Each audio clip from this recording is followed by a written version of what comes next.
अस्सलाम वालेकुम। मुझे कहते हैं नाज़ो, मैं यूँ ही मैं रहती हूँ, मेरे 2 बच्चे हैं, एक मेरा हस्बैंड है। ये है मेरे घराने की कहानी। आपके घराने की कहानी क्या है वो मुझे कमेंट बॉक्स में बता सकते हैं। अच्छा जी, आई होप कि आप लोगों का रमज़ान बहुत अच्छा जा रहा होगा। और ये मेरी है सीरीज़ नंबर 11। दरमियान में मैंने कुछ सीरीज़ मिस की हैं।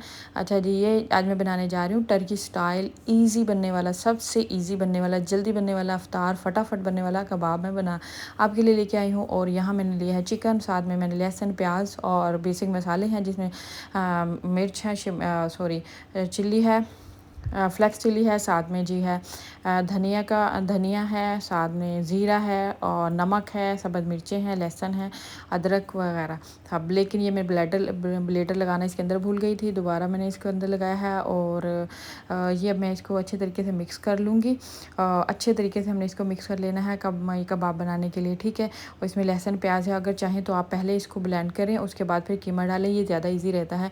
इससे कि जब मिक्स कर देते हैं तो प्याज, लहसुन और मिर्चें हैं वो इसके साथ जल्दी ग्राइंड नहीं होती। इनको पहले कर लें, उसके बाद गोश्त डाल लें। लेकिन अगर इस तरह कर लें तो भी बेहतर है, लेकिन इस तरह थोड़ा मुश्किल हो जाता है, ठीक है।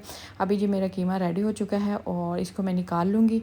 और सिंपल सी बात है, इसमें हमने पैन लेना है और उसके अंदर इसको सेट कर देना है और इसको बेक कर लेना है 30 मिनट आप बेक में ये अच्छे तरीके से रेडी हो जाएगा, ठीक है। और अगर ज़्यादा थोड़ा सा ओवर कुक करना है, इसे रेडी करना है, 5 मिनट और लगा दें, 35 मिनट इनफ है, ठीक है। तो जी हाँ, ये इस तरह मेरा रेडी हो जाएगा अभी। और ये प्याज थोड़ा सा मैंने डालना, एक्स्ट्रा मुझे थोड़े कम लगे थे और जो रिमेनिंग उसमें से कुछ बचा हुआ था कीमा वो मैंने है वो डाल दिया। और इसको अब दोबारा मैं अच्छे तरीके से ग्राइंड कर लूँगी। अच्छा जी, ये मैं एक ही वीडियो बना सकी, इसकी बाकी जो है दूसरी वीडियो नहीं बना सकी। वैसे भी मैं शॉर्ट वीडियो अपलोड करती हूँ तो 1-2 ही इसमें आती हैं, लेकिन एक ही वीडियो मैंने शूट की थी।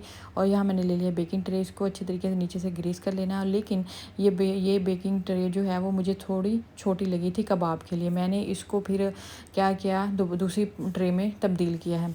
अच्छा जी, अभी ये मैंने दूसरी ट्रे ली है, उसके अंदर मैंने बेकिंग वो रखा है, सॉरी मैंने वो बेकिंग पेपर रखा है। और साथ में जो है अभी मैंने इसको इसके अंदर सेट कर दिया। अभी कबाब ज़रा थोड़े बड़े बन जाएंगे, उसमें ज़रा छोटे बनने थे और फोक की मदद से मैंने इसका थोड़ा सा इसको शेप दे दी है।